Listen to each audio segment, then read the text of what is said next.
जी friends, आप देख रहे हैं यूट्यूब चैनल वॉइस ऑफ ज्ञानी और मैं सफदर खान ज्ञानी।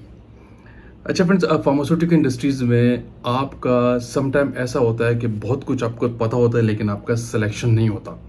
आप इंटरव्यू में सेलेक्ट नहीं हो पाते। उसके पीछे बहुत सारे रीज़न के साथ-साथ एक बड़ा कॉमन रीज़न है, वो है आपका रिज़्यूम।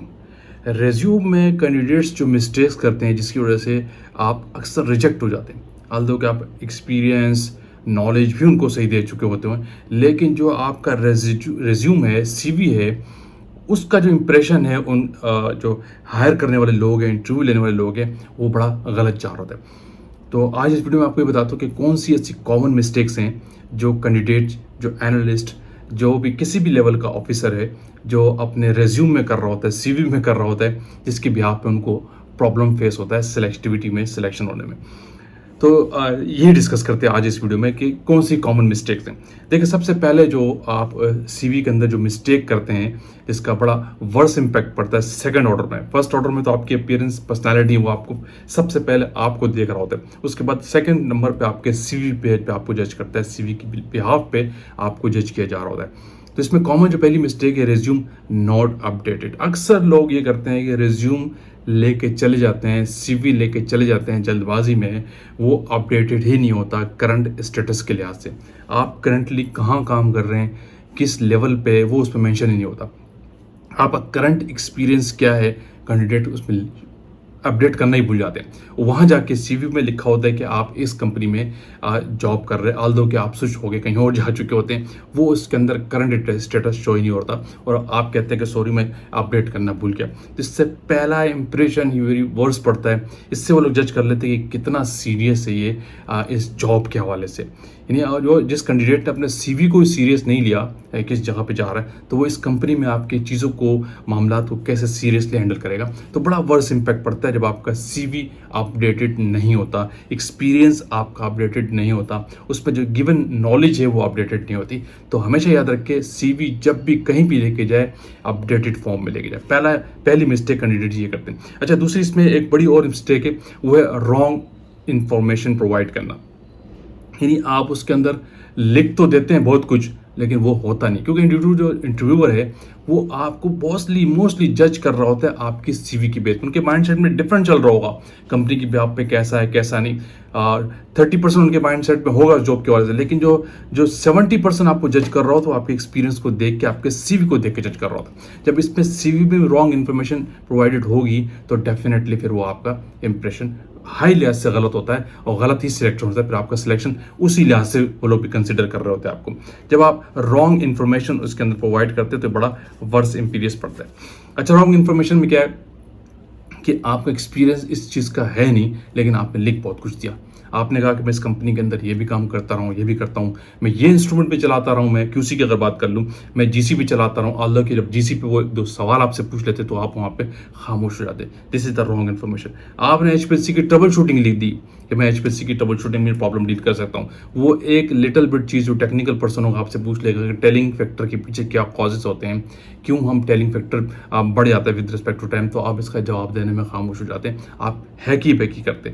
जब आपकी सीवी के अंदर रॉन्ग इन्फॉर्मेशन होगी, तो फिर आप हैकी बैकी करेंगे, तो इससे जो जजमेंट है उनकी, वो बिल्कुल क्लियर हो जाती है कि आदमी ये सीरियस, ये कैंडिडेट सीरियस नहीं है, इसने इन्फॉर्मेशन ही गलत दी हुई है। तो इस सीवी के अंदर वो लिखें जो आपको आता है। अगर आप 4 चीज़ें जानते हैं, तो 4 चीज़ें लिखें। No need to explain more than 10 things, कि आप एक्सपीरियंस में 10 चीज़ें लिख दें किसी किसी के अंदर, मैं ये भी करता हूँ, वो भी करता हूँ, ये भी चला रहा हूँ, वो भी चला रहा हूँ। हालांकि वो अभी आपका लेवल नहीं था, लेकिन आपने बहुत कुछ लिख दिया, क्योंकि फिर जो सीवी में जो कुछ लिखा होता है, वो सवाल उसी लिहाज से कर रहा होता है। तो ये मिस्टेक भी आपने नहीं करनी। इन्फॉर्मेशन आपने करेक्ट देनी, चाहे आप 2 चीज़ें जानते हो, वही 2 चीज़ें लिख दे, उससे उनको पॉजिटिव रिस्पॉन्स जाएगा कि इस बंदे ने जो लिखा है वो जानता है।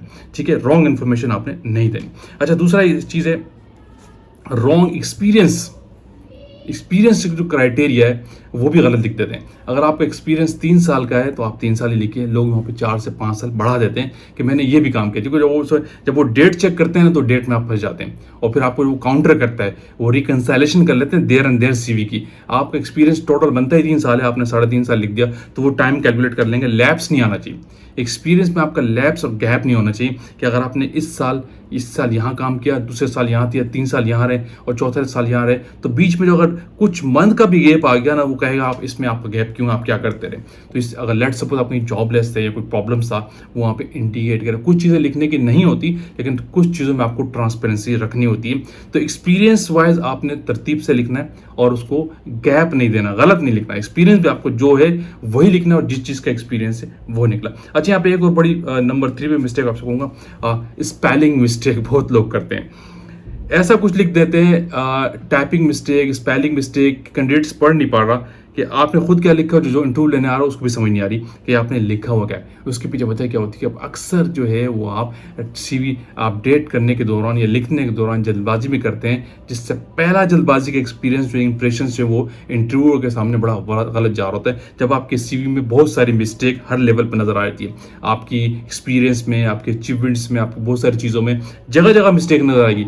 अगर किसी इंटरव्यू लेने वाले ने सीवी के दौरान अगर आप 3 से 4 जगह पे करेक्शन कर दी कि इसने वर्डिंग गलत लिखी हुई है, तो इससे भी बहुत गलत इंप्रेशन जाएगा कि ये अगर यहाँ मिस्टेक कर रहा है तो डेफिनेटली जो अगर क्यूसी में, प्रोडक्शन में, फॉर्म में, किसी एरिया में काम करेगा तो कितनी मिस्टेक्स होंगे वहाँ, जबकि वहाँ जगह जगह पे ऑडिट ट्रेल्स होते हैं। तो इसलिए सीवी के अंदर स्पेलिंग मिस्टेक या टाइपिंग एरर बिल्कुल भी नहीं होना चाहिए। हमेशा इसको आप चेक करके सीवी लेके जाया करें। बहुत इंडस्ट्रीज के अंदर आप सॉफ्टवेयर यूज़ कर सकते हैं बहुत सी जगहों पे आप, जिसपे आपकी स्पेलिंग करेक्शन हो जाती है, टाइपिंग एरर आपका मिनिमाइज हो जाता है, तो उसके थ्रू अपने सीवी को पास करके लिया करें। तो इसलिए सीवी जब भी जाए आपका करेक्टेड होना चाहिए, स्पेलिंग मिस्टेक और उसमें टाइपिंग एरर नहीं होना चाहिए। अच्छा, चौथी नंबर पर एक बहुत बड़ी इंपॉर्टेंट चीज़ है कॉपी पेस्ट। ये वो मिस्टेक है जो बहुत से कैंडिडेट करते हैं। गूगल से सीवी लिया, कॉपी पेस्ट कर लिया, किसी दोस्त का, किसी सीनियर का इंप्रेशन देने के लिए कि बड़ा इंप्रेशन पड़ेगा, तो सीवी बहुत लोडेड है, वैसा सीवी ले लिया और उसको कॉपी पेस्ट कर दिया। और जब इंटरव्यू के पास आप जाके लेके चले जाते हैं, उस पर बहुत कुछ ऐसा नज़र आ रहा जो आपके नाम से रिजेंबल नहीं कर रहा होता, उसमें किसी और का नाम भी नज़र आ जाता है। ठीक है, आपका एक्सपीरियंस ही नहीं किसी और एक्स कंपनी का वो कंपनी में उसी सीवी के अंदर होती। क्यों? कि आपने सीवी कॉपी पेस्ट किया और आपने उसको करेक्ट ही नहीं किया। तो ये जो कॉपी पेस्ट वाला क्राइटेरिया है, ये आपने कभी भी नहीं करना। ये वो मिस्टेक है, वो कैंडिडेट की मिस्टेक है, जिससे कि आप देर एंड देर रिजेक्शन में आ जाते हैं। क्योंकि आपने लिखा है कि उस सीवी के अंदर नजर आ जाता है कि आपका नाम एक्स है और उस जगह के अंदर सीवी के अंदर नाम जी नजर आ गया, तो कहेंगे ये जी कौन है। तो 100% अंडरस्टूड सामने बात आ जाती है कि मैं भी ऐसी बहुत सारी सीवी देख चुका हूँ जिसमें कि लोगों का कॉपी पेस्ट वर्क वो होता है किसी और की सीवी लेके इंप्रेशन बढ़ाने के लिए और उसको पेस्ट करके अपने नाम से दे रहे होते हैं, जबकि और फिर करेक्शन भी नहीं करते। बहुत सी जगहों पे किसी और ऐसा कंपनी का नाम उस सीवी के अंदर नजर आता है, ऐसा एक्सपीरियंस नजर आ जाएगा, ऐसा नाम नजर आ जाएगा जो आपसे कंसर्न ही नहीं कर रहा होगा और जो बड़ा वर्स इंपैक्ट इंटरव्यू के सामने जा रहा होता है, जो 100% शो कर रहा होता है ये सीवी कॉपी पेस्ट हुई हुई है। तो ये काम आपने कभी नहीं करना, ये मिस्टेक भी कैंडिडेट बहुत ज्यादा करते हैं। अच्छा, एक और बड़ी इंपॉर्टेंट चीज़ है, एक्सपीरियंस का ऑर्डर जो है वो रॉन्गली सीवी के अंदर एनलिस्ट करना। जब अक्सर ये प्रॉब्लम लोग करते हैं कि सीवी के अंदर जो एक्सपीरियंस है और जो आपकी एकेडमिक क्वालिफिकेशन है वो असेंडिंग ऑर्डर में लिख देते हैं। आपने असेंडिंग में कभी नहीं लिखनी, इसको आपने हमेशा डिसेंडिंग से लिखना होता है, टॉप से डाउन पे आना होता है। यानी करंट आप कहाँ है वो आपने पहले लिखना है। उसके बाद अगर 2-4 साल एक्सपीरियंस है आपका, 2 साल 3 साल पुरानी एक्स कंपनी का, वो उसके बाद से तरतीब से जाएगा।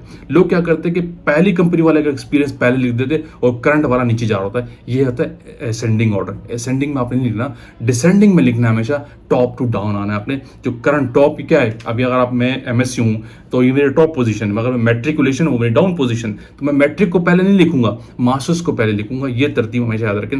इसी तरह एक्सपीरियंस में भी है, आप करंट किस कंपनी में उसका एक्सपीरियंस पहले लिखते हैं, उसके बाद जो उससे पहले कंपनी थी, उसके बाद फिर उससे पहले जो कंपनी थी, इस तरह से लिखना है। इसका बड़ा गलत इंप्रेशन पड़ता है, क्योंकि जो इंटरव्यू लेने वाला है वो कंफ्यूज हो जाता है कि ये क्या लिखा, क्या आगे पीछे क्या है। तो order of experience, order of education बड़ा क्लियरली आपने लिखना है और डिसेंडिंग ऑर्डर में लिखना है, असेंडिंग में नहीं लिखना। ये मिस्टेक अक्सर लोग करते हैं।